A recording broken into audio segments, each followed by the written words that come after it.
안녕하세요. 상식이 돈이 되는 지식서클 크리스티입니다. 전장을 뚫고 지나가는 지배자이자 강철 괴물로 불리는 장갑차. 그런데 이 장갑차라는 단어는 갑옷을 입고 투구를 갖춘다는 뜻을 가지고 있습니다. 즉 장갑차의 기본이자 시작은 바로 갑옷인데요.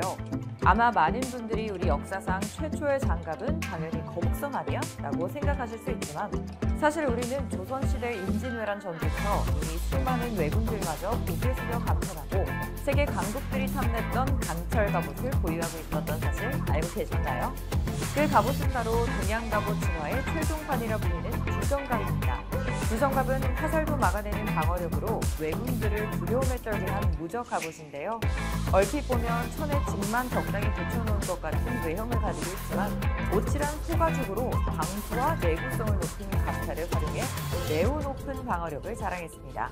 그런데 같은 갑차를 가지고 있다 해도 장갑의 핵심인 갑찰의 연결 구조에 따라 갑옷의 내구성에 밀접한 영향을 끼쳤다고 하는데 한국의 두정갑은 둥근 머리 형태인 두정못으로 여러 개의 갑찰들을 단단히 고정했기 때문에 아무리 베이고 찢어져도 갑찰과 외퇴의 결속력이 단단해 극강의 방어력을 자랑할 수 있었다고 합니다. 게다가 두정갑의 철빌들은 감금질과 가공이 편리해 생산성과 유지보수 면에서도 우수한 성능을 보였다고 하죠. 심지어 두정갑의 방어력은 일반적으로 왜군들이 썼던 찰갑의 2배 이상을 자랑했다고 합니다. 그래서 조선시대의 갑옷이라고는 믿기 힘들 정도로 조총이나 칼로도 뚫기 쉽지 않은 방어력을 보여줬죠. 쉽게 말하자면 이미 우리는 조선시대부터 투사되는 적의 무기에 직물이 강하게 휘감겨 위력을 반감시키는 현대의 방탄복과 같은 원리로 갑옷을 만든 겁니다. 이렇게 한국은 과거서부터 장갑을 만드는 것에 매우 높은 일가견이 있었습니다. 그리고 장갑에 대한 선조들의 지혜와 기술력은 지금 현대까지 계승돼 현대 장갑차까지 이어지고 있죠. 과거 세계 강대국들이 탐냈던 두정갑이 있었듯이 지금 한국의 장갑차는 과연 어느 정도나 세계에서 인정받으며 전 세계 방산업계를 뒤흔들고 있을까요? 영상 시작 전 좋아요와 구독하기 부탁드립니다. 전 세계가 인정하는 가치 투자자 워렌 버핏이 인정한 바로 그 책, 오른쪽 버튼을 눌러보세요. 최근 한국의 장갑차는 그야말로 전 세계를 상대로 폭주 중입니다.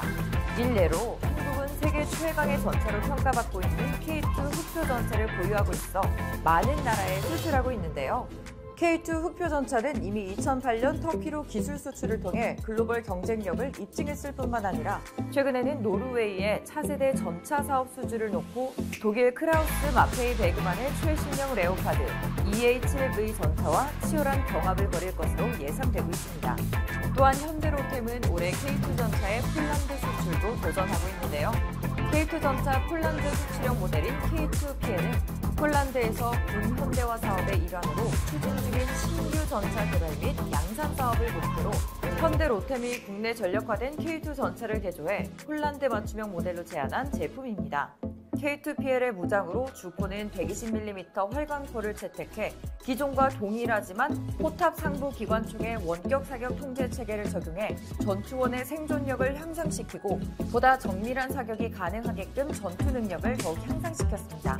또 방어력 강화를 위해 전차로 날아오는 투사체를 유격하는 능동 파괴 체계, 차량 하부에 탈부착이 가능한 지뢰 방어 키트, 대전차 로켓 방어용 방어 네트 등의 장비들이 탑재되고 전차 전후 좌우 시야 확보 가능한 360도 카메라로 전장 상황 인식을 높이는 등 현지 요구사항에 맞춰 다양한 사양을 갖추게 돼 한국 전차의 위상을 더욱 높일 것으로 기대가 되는 상황이죠.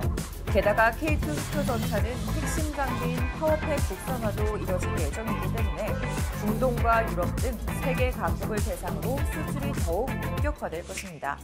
현대로템뿐만 아니라 한화도 K21 장갑차를 기반으로 한국산 무기가 맞나 싶을 정도의 대대적인 개조를 거쳐 호주 수출용 AS21 레드백 장갑차를 만들어 방산 선진국들과 장갑차 분야에서 대등한 경쟁을 펼치고 있습니다. 한화에서 개발한 이 레드백은 지난해 9월 호주 육군이 추진하는 궤구형 장갑차 도입 사업에서 세계 최정상급 기갑 장비 메이커인 독일 라인멘탈 디펜스의 링스 KF-41 장갑차와 함께 최종 후보에 올라 용호 상박의 경쟁을 벌이고 있죠. 호주군은 이번 사업을 통해 장갑차 400대를 도입하는데 사업비는 5조 원 규모의 호주군 역사상 가장 큰 규모인데요. 이렇게 어마어마한 시장에서 한국은 레드백 장갑차를 통해 방산 선진국이라 불리는 미국과 영국을 대상으로 압도적인 승리를 거뒀습니다. 레드백 장갑차는 승무원 3명에 8명의 보병이 탑승할 수 있습니다. 심지어 부상병 1명까지 눕혀 태울 수 있는 자리까지 넉넉하게 있다고 하죠. 그리고 360도 주변을 모두 살피는 카메라를 장착해 승무원과 탑승 보병이 보다 안전하게 장갑차 외부 전장 상황을 쉽게 파악할 수 있고 중량 42톤의 최고 속력 65km를 낼 수 있는 K9의 파워팩 능력도 갖추고 있어 기동력까지 우수하다고 합니다. 게다가 차체는 앞뒤 옆면 모두 총탄과 30mm 기관 포탄까지도 충분히 막아내는 장갑차를 달아 방어력을 높였고 여기에 이스라엘 IMI에서 개발한 아이언 피스트 능동 방어 시스템도 적용해 로켓 공격을 원천적으로 무력화시킬 수 있죠.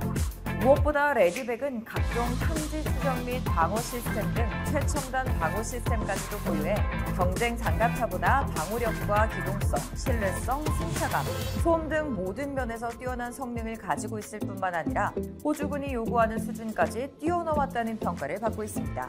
심지어 30mm 포탑과 대전차 미사일이 탑재되는 것은 물론 원격 기관총까지 무장한 미대형 장갑차라는 점에서 수많은 전문가들은 장갑차 분야의 강자로 불리는 독일이라도 한국이 충분히 이길 수 있다고 전망하고 있습니다. 이런 와중 최근 호주에서 한국산 무기의 위상을 더욱 높이는 기분 좋은 소식이 발생했습니다. 바로 한국형 명품 무기 K9 자주포가 아시아와 유럽에 이어 호주 랜드 8116 자주포 획득 사업의 단독 우선 공급자로 선정되는 쾌거를 이룬 겁니다. 한화 디펜스 관계자는 호주 정부가 세계 유수의 자주포들 중에서 한화 디펜스의 K9 자주포를 선택했다는 의미라며 향후 제안서 평가, 가격 협상 등 실무 절차를 거쳐 내년 최종 계약을 체결할 예정이라고 말했습니다. 이에 따라 한화 디펜스는 호주 육군의 K9 자주포 30문, K10 탄약 운반 장갑차 15대, 기타 지원 장비 등 약 1조 원가량의 물량을 수출하게 되는 쾌거를 이루었죠. K9 자주포는 한화 디펜스와 국방과학연구소가 1998년 국내 기술로 독자 개발해 대한민국 무기를 대표하는 K방산의 자존심으로 불리고 있습니다. 현재 한국군이 1,300여 문을 운용하고 있으며 세계 곳곳에 수출되고 있는 명품 무기죠. 2001년 터키에 280년에 첫 수출된 후 폴란드, 인도, 핀란드, 노르웨이, 에스토니아 등에 수출됐습니다. 특히 K9 자주포는 코로나로 인해 방산업계가 얼어붙었는데도 불구하고 노르웨이와 24대 추가 수출을 논의하고 있는 것으로 알려져 있습니다. 이제 북유럽부터 호주 대륙까지 전 세계 곳곳을 한국산 자주포가 지키고 있는데요. 스톡홀름 국제평화연구소에 따르면 2000년에서 2017년 세계 자주포 수출 시장에서 K9 자주포가 48%를 차지할 정도로 세계 자주포 수출 시장의 절반을 K9 자주포가 지배하고 있습니다. 그렇다면 어떻게 K9 자주포는 전 세계 곳곳에서 러브포 건조했다. 국제해사기구가 선박에서 발생하는 온실가스 배출 대기 오염물질인 황산화물을 줄이기 위해 올해 1월부터 전 세계 항만을 입주항하는 선박들의 연료유의 황화물량 상한선 기준을 기존 3.5%에서 0.5%로 대폭 강화하면서 각국 선주들이 컨테이너선 및 대형 유조선 등을 친환경 LNG 연료 추진선으로 발주하고 있고 LNG 자체를 실어 나르는 운반선 수주도 크게 늘고 있다. 현대상호중공업은 싱가포르 EPS사가 발주한 24,800TU급 컨테이너선의 시운전을 최근에 선주 등 130여 명이 승선한 가운데 마무리하고 오는 9월 15일 인도한다고 24일 밝혔다. 이 선박은 길이 366m, 폭 51m, 깊이 29.9m 규모로 LNG를 연료로 사용하는 세계 최초의 초대형 컨테이너선이다. 현대3호는 2018년 4월 EPS사로부터 같은 선박 총 6척을 수주해 건조하고 있다. 2022년 3분기까지 모두 인도될 예정이다. 현대중공업그룹은 자동차 업종에서 전기차가 각광받듯이 조선업에서는 LNG 추진선과 같은 친환경 선박들이 주목받고 있다며 현대중공업그룹은 지금까지 벌크선, 탱커, 컨테이너선 등 여러 선종에서 총 44척의 LNG 추진 선박을 수주해 전 세계에서 가장 많은 수주 실적을 보유하고 있다고 밝혔다. 이미 2018년 7월에는 세계 최초로 LNG 추진 대형 유조선을 인도했다. 이번에 건조한 컨테이너 선박에는 12,000세제곱미터급 대형 LNG 연료 탱크를 탑재해 1회 충전만으로 아시아와 유럽 항로를 왕복 운항할 수 있다.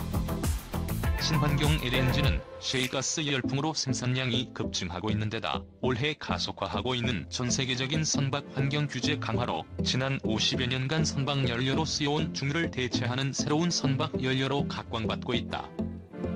한국 조선사들도 LNG 운반선 및 LNG 연료 추진 선박의 수주가 이어지고 있다.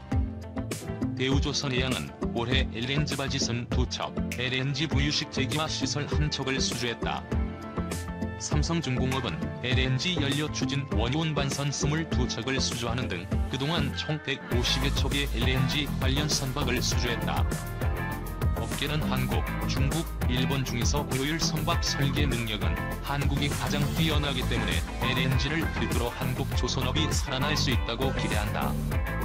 반면 현대사무중공업보다 3개월 앞서 2017년 9월 프랑스 CMA CGM이 중국에 발주한 LNG 추진 초대형 컨테이너선은 9개월째 건조가 지연되고 있다. CMA CGM은 현대사무중공업 LNG 추진 컨테이너선의 용선사이기도 하다. 이 선박은 작년 11월에 원래 인도돼야 했지만 아직도 도쿄에서 잠자고 있다. 1년 가까이 인도 지연이 발생했다. 당초 후동중하와 상하이와이가우조선이 수주했다가 기술력 부족을 이유로 포기하면서 건조업체가 SCS조선으로 변경되는 등 우여곡절을 겪었다. 박무현 하나금융투자연구원은 선주사인 CMA CGM은 운영상의 손실을 조선소 측에 증가할 가능성이 높다며 정상적으로 인도할 수 있을지도 의문이다. 기술적인 완성도도 선주가 기대했던 수준에 미치지 못할 것이라고 말했다. 이번 납기 지연으로 한국 조선사들과의 LNG선 기술 격차가 다시 한번 입증됐다는 분석도 나온다.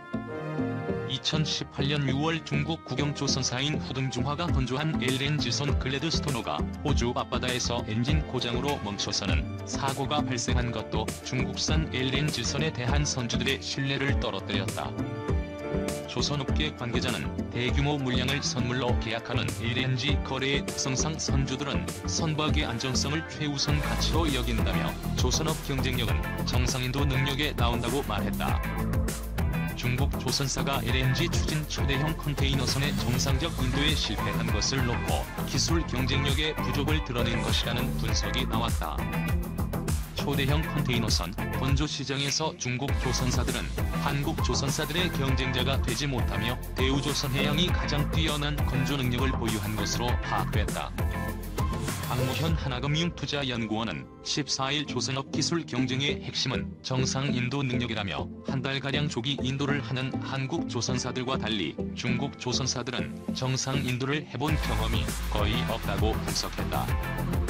중국 상하이와이가우차오조선은 2017년 11월 프랑스의 컨테이너 해운사 CMA CGM에서 LNG 추진 방식의 23,000 TU급 초대형 컨테이너선을 4척 수주했다. 첫 선박을 2019년 11월 인도하기로 했지만 아직도 인도하지 못하고 있다. 첫 선박은 인도 기한이 2차례 미뤄져 2020년 7월로 연기됐다. 그러나 아직 가스 시운전조차 진행되지 않았다. 박 연구원은 인도 지연이 거의 1년에 가까운 상황이므로 CMA CGM은 운영상의 손실을 조선사에 떠넘기려 할 것이라며 선박의 기술적 완성도 역시 최초 선주가 기대했던 수준에는 못 미칠 것이라고 내다봤다. 그는 상하이와이가우차오조선의 인도 지연이 중국 조선사들의 정상 인도 능력 부족을 단적으로 드러내는 사례라고 봤다. 상하이와이가우차오조선은 CMA CGM의 컨테이너 화물창 변경 요구에 제대로 대응하지 못해 선박 건조 작업이 늦어지고 있다. 중국 조선사들은 선박의 기본 설계 능력이 부족해 선주사들이 설계 변경을 요구하면 정상 인도에 실패할 가능성이 높다는 것이다. 박 연구원은 대우조선해양의 초대형 컨테이너선 인도 실적에 주목했다. 현재 운항 중인 15,000 TU급 컨테이너선 170척 가운데 56척을 대우조선해양이 건조했다.